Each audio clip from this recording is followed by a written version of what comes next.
Close your eyes. I want you to go back to your childhood. Let's say it's a Sunday morning in the mid-90s or early 2000s. You're sitting on the floor in your room. The TV is on. You're helping your parents sort the laundry. In your hands is a plain white t-shirt. You look at the tag on the collar. It's a little scratchy. On it is the logo of a famous brand, Fruit of the Loom. Remember that logo? Visualize it. There's a red apple, a bunch of purple grapes, green leaves, and behind them a large brown woven cornucopia, a twisted basket from which all this fruit is spilling out. You remember that horn distinctly. Perhaps it was because of this logo that you first learned what a cornucopia even was. It's a vivid, clear memory. Now, open your eyes, pick up your phone, open Google Images, and type Fruit of the Loom logo. Look closely. The cornucopia is gone. There's just fruit.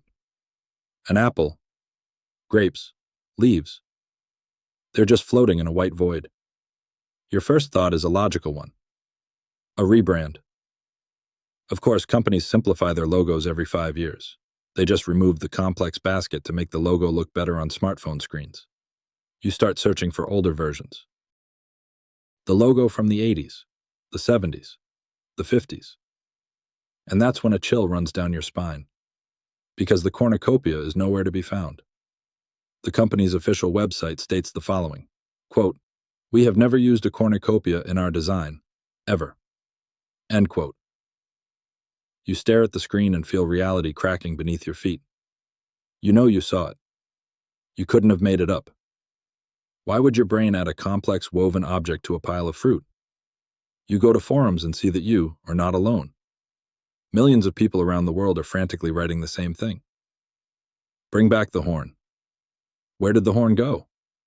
Psychologists would call this confabulation, a false memory, a trick of the imagination.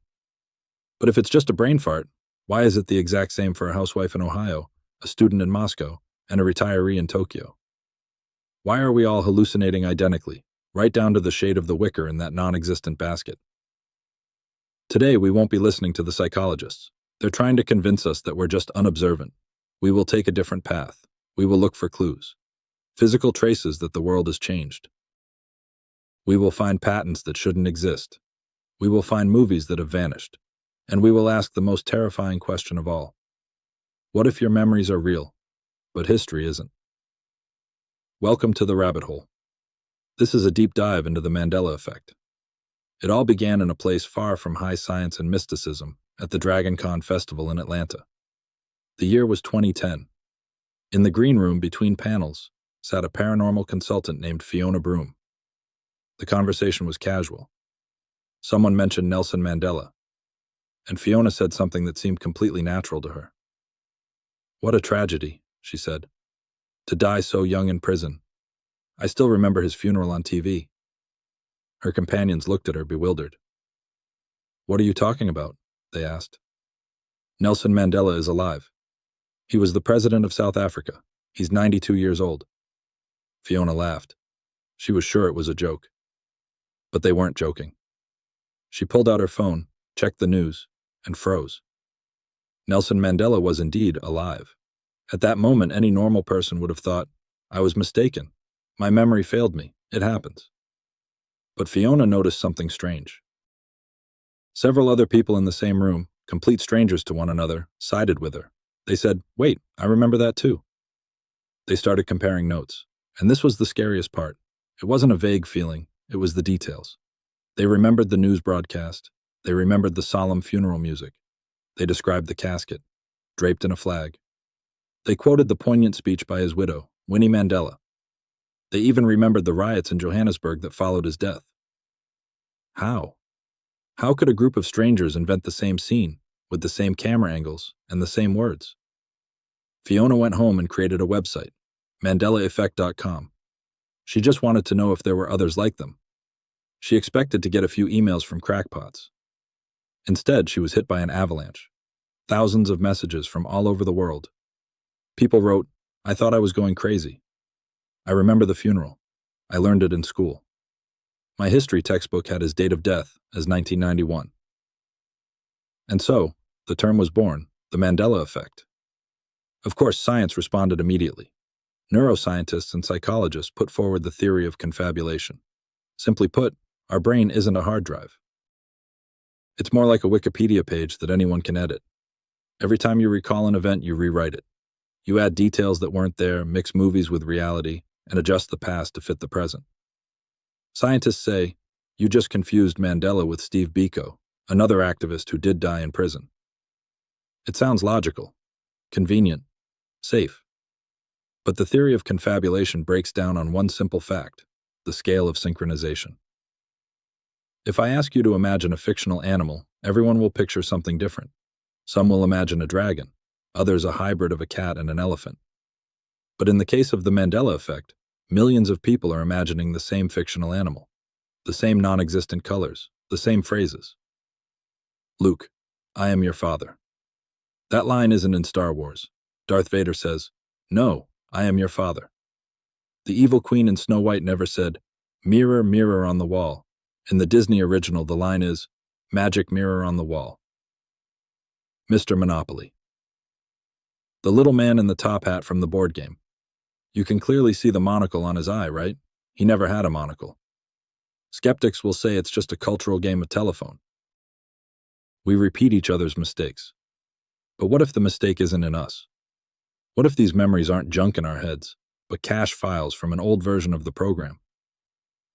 Data that someone forgot to delete when the server was updated. Sometimes the system glitches. And we can find these glitches. Researchers call them residue. These are the physical proofs that your memory is correct and reality is lying. And one such piece of residue leads us to a movie that has vanished entirely. If you grew up in the 90s, you almost certainly remember this movie. A family comedy. A little silly, but heartwarming. The plot is classic. Two kids, a brother and sister, find an old lamp or a chest in their attic. They accidentally summon a genie. And this genie is played by the then popular comedian Sinbad. You remember the poster. A purple background. Sinbad in a golden turban, with his arms crossed over his chest. He's smiling.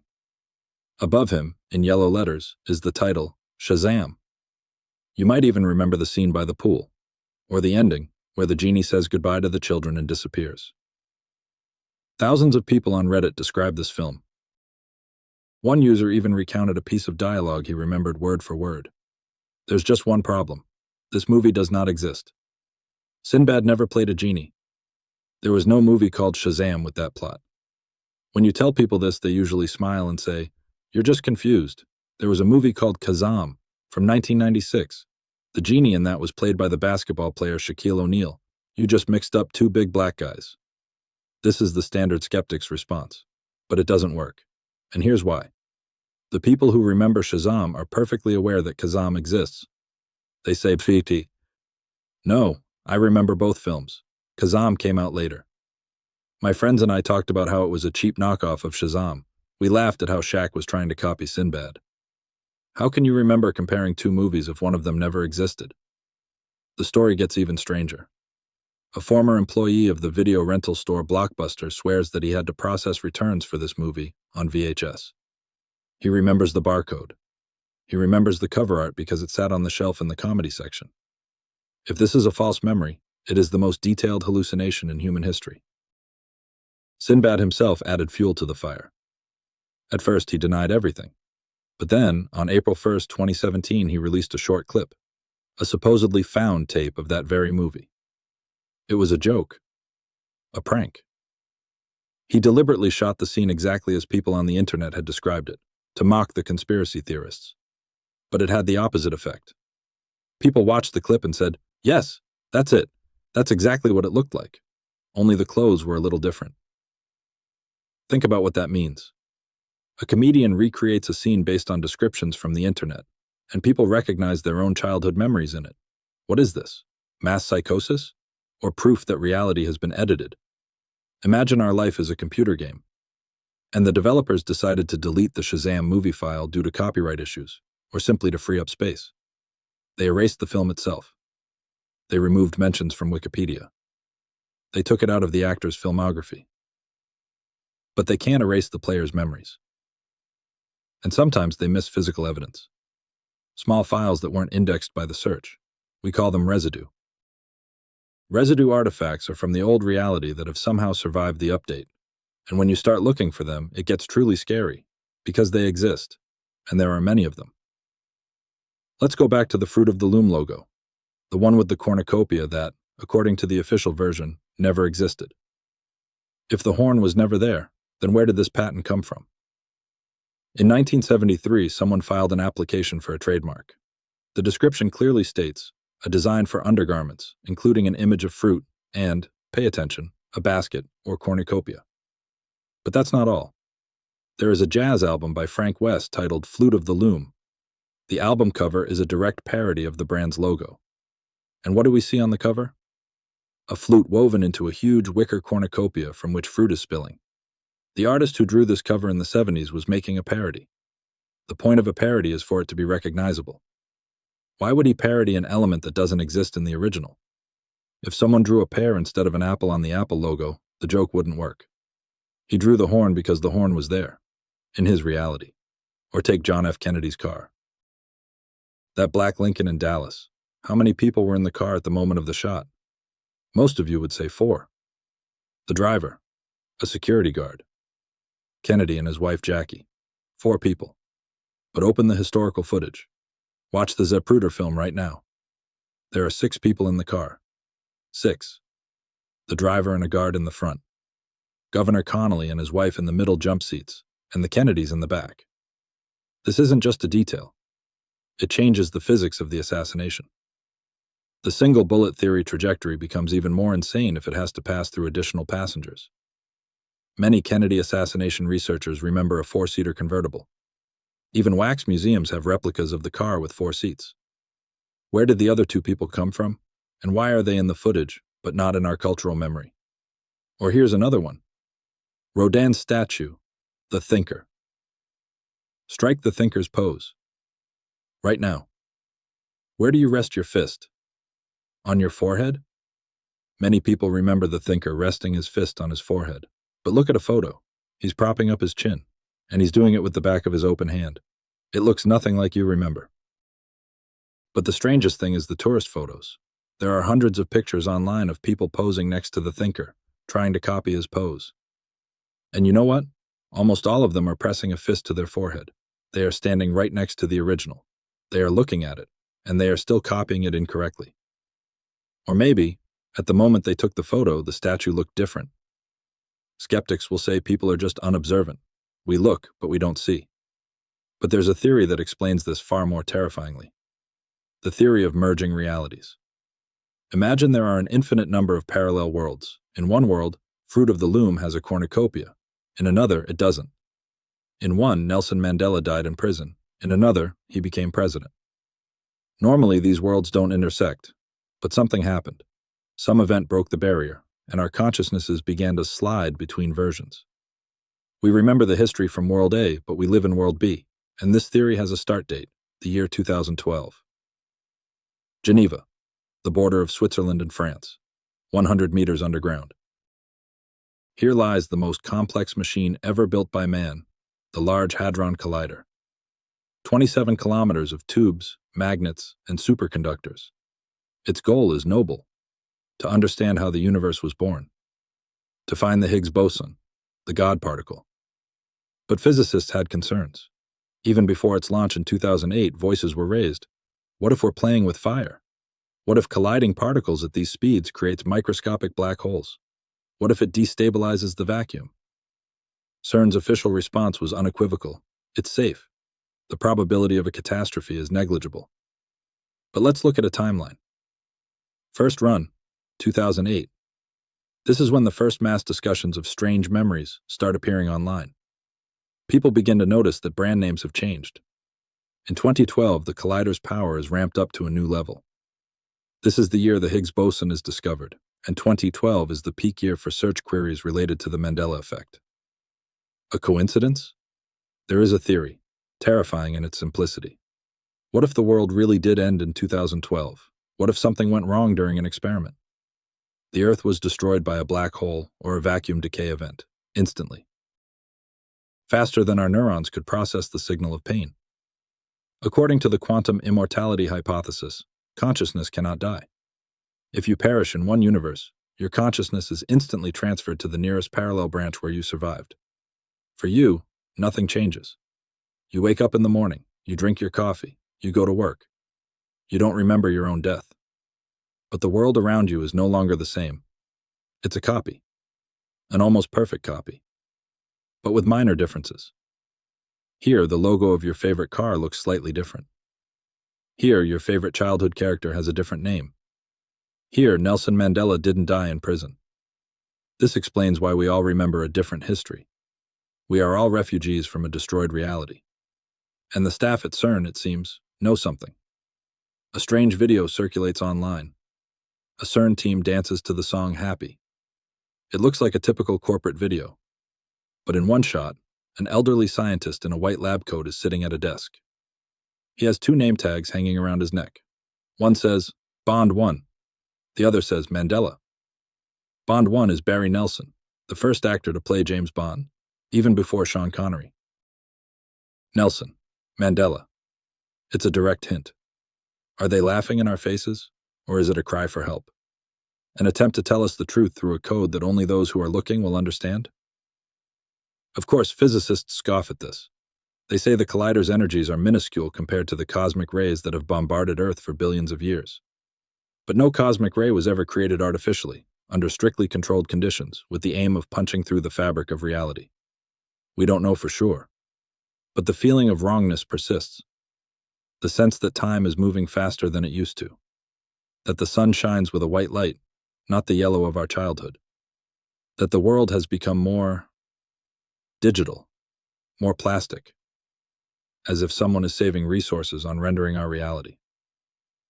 Let's step away from conspiracy theories and colliders for a moment. Let's look at quantum physics. There's the famous double-slit experiment. When we fire particles through two slits, they behave like waves, passing through both slits at once. But as soon as we set up a camera to see which slit the particle went through, it starts behaving like matter, like a bullet. The mere act of observation changes reality's behavior.